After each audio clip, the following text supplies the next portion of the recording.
Always great catching up with my next guest, and glad to see her back in action. It is Cortney Casey, who's going to be back at UFC Fight Night on March 13th. Cortney, how's it going? Good, how are you? Doing well. Good to see you get another fight, like I mentioned there. When did you find out? Because it feel like this fight just kind of came out of the blue.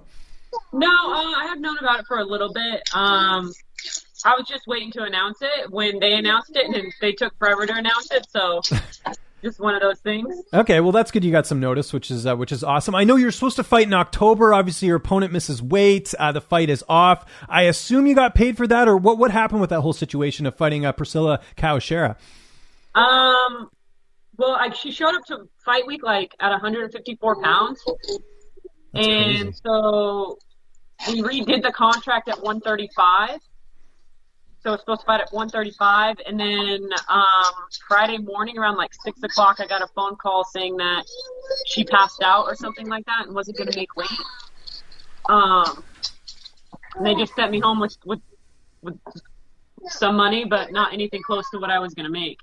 That's crazy. So were you trying to get a fight rebooked in there, or did you want to take some time off after going through the camp and all that? I wanted to get a fight quick, but like not super quick. Yeah. Just because I had already fought twice, and then having another full camp, and then it was just a lot. And then obviously we knew Drakkar was going to be fighting soon as well. So yeah, I just wanted a little bit of time off. It was a little bit more than I wanted, but it is what it is. I'm just happy to get back in there. Had you ever fought at 135 before? I was trying to remember that. No, I've never fought at 135 before. That would have been crazy. That's nuts, though. I can't believe, because you had some notice for that fight, right? Like, it wasn't like she was coming in like super short notice, right? Yeah, I think she had a different opponent, and then I got the fight. But it was still like, I mean, I think I had like 9 weeks or something like that. Yeah. But I guess afterwards she said that she had got she got corona, and she got like some other kind of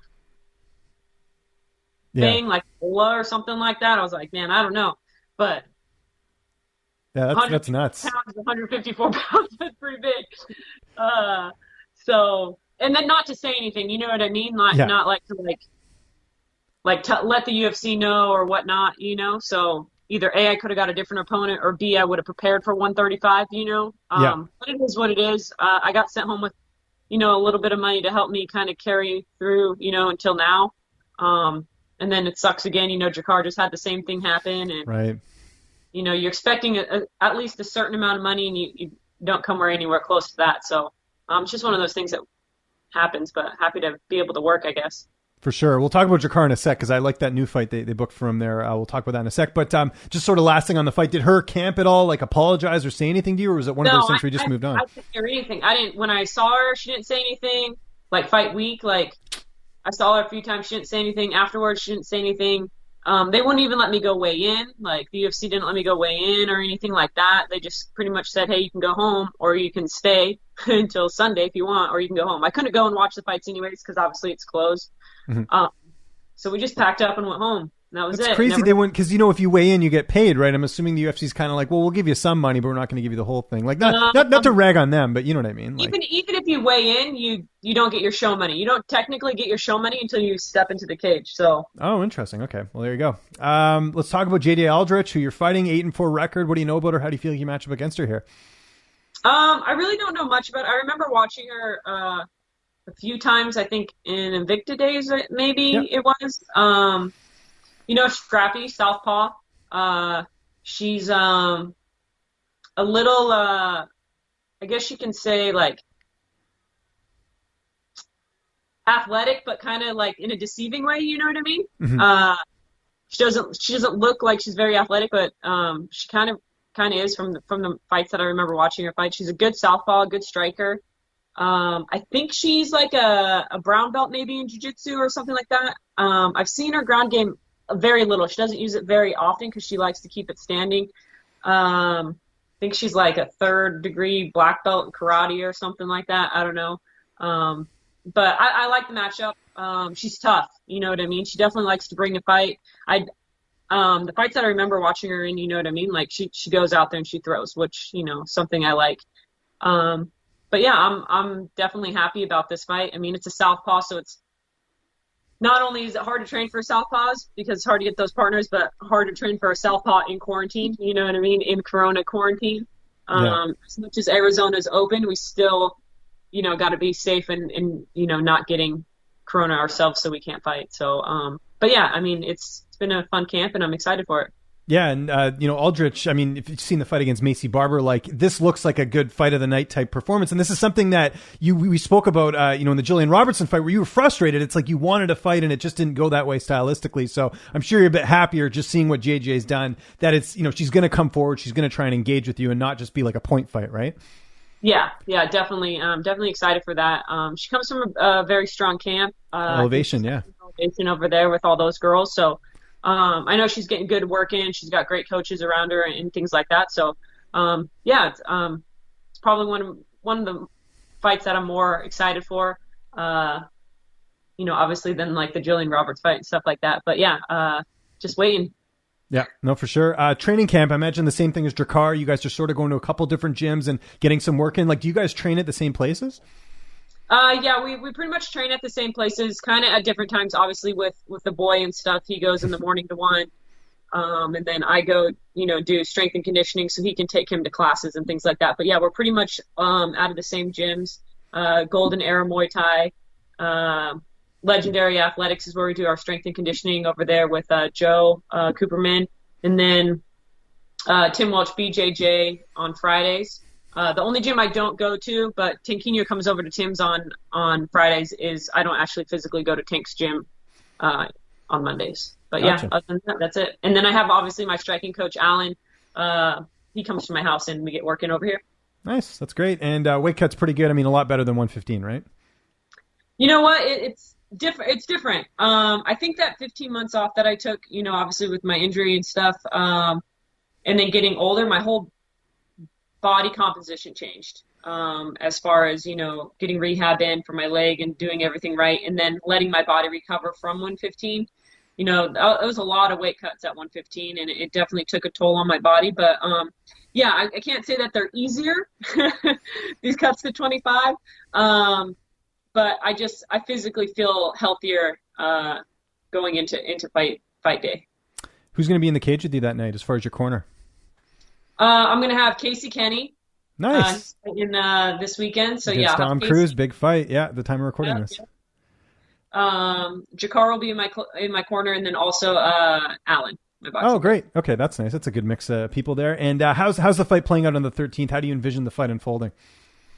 Man, I really just want to go in there and have a fight. You know what I mean? I really just want to go in there and put on a good show for the fans and everything like that. I know I say that all the time, but really that's what it's about, is going out there and putting on a performance that the fans enjoy and they want to continue to see you fight. But yeah, I definitely feel like I'm going to come out with a win this time. So we sort of talked about it there. Obviously, you wanted to fight, probably a little bit sooner.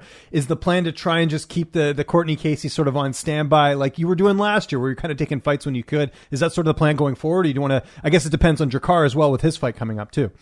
Yeah, it depends on Drakkar. It depends on a lot of things, it depends on a lot of things. We're trying to settle down a little bit, and, King's getting close to 3, and we don't want too big of a gap between the babies. Yeah, we talked about this last time. The baby fever, is it I know you guys have talked about it, but I guess you just have to see where your guys' fight career is going at that point, I guess. Yeah, and just fight. I mean, like 2 fights falling out. I mean, that's a lot of money that we don't have now. Yeah. Planning for it is also difficult considering our job. But yeah, hopefully things go well in these next 2 fights. And I mean, if I get a quick turnaround, then, I get a quick turnaround. But if it's going to be something where I'm going to be out for 6 months, you know what I mean? We might as well just kind of extend it a little longer and, work on having a baby then. But we never know. We never know. So far it's been stacked against us, and we just fighting, and that might just be something we end up doing. Okay. Well, that'll be interesting. And speaking of Drakkar, fighting Jeremy Stephens, I'm going to obviously do an interview with him before that, but he must be thrilled to get to fight him, because that's the one thing Drakkar told me too, is he wants to get a fight that's going to, be exciting for the fans and stuff. And that's Jeremy Stephens, to a T pretty much. 100%. When everything happened during fight week and stuff like that, he took it pretty well. And he was like, everything happens for a reason. I've been out for, almost a year. Maybe I wasn't ready for this fight. Maybe something else is, going to come along and it's going to be better. And, a week later, we got a phone call saying, hey, Jeremy Stephens, which, you couldn't really ask for a better matchup. I think stylistically they match up very well. They're both grimy. They're both, wrestlers. They both cage wrestle a lot. They both throw heavy hands, It's kind of like two people fighting each other, like the same kind of style fighting each other and the same kind of aggression and emotion. They both fight, with their emotions on their sleeve. So I'm super excited for it. And it's a great name. It's a great name and a great win for him. How is Kingston doing right now? I know he's getting bigger by the day. I was trying to keep, tabs and everything. How's he doing with everything? Because I'm sure now he's starting to understand what you guys do for a living and, sort of be immersed in that world, right? That boy is wild. He's wild. We're in the potty training stage. Like he's like 90% potty trained. Okay. He's just having issues with going number 2 because it's scary. Right. I can't be in the room. My kid's like, get out. Like you can't be in there. We've sort of determined that like he's very much like he needs to be on his own when he does it. He just hides. All of a sudden you look around and you're like, where is because we free roam him. He's been free roam since day one, let him kind of do his own thing, and all of a sudden you don't hear him. Yeah, because he's hiding. Like, and then you're like, okay, where is he? And like Dre's like, oh, he's hiding. I was like, he's not hiding, he's pooping. Then he'll just slowly come, me poop. And I was like, oh man. But sometimes he'll tell you and he'll go, but he'll tell you, I'm like, how come you didn't want to go poo-poo in the potty? And he'd be like, it's scary. Yeah. No, my son did the same thing. It's a phase. You'll get out of it eventually because my son eventually learned how to do it. But even now, like when he goes to the bathroom by himself, I have to just leave him in there. He's like, Dad, get out. And I was like, all right, fine. I'll listen to you. It's all good. So there you go.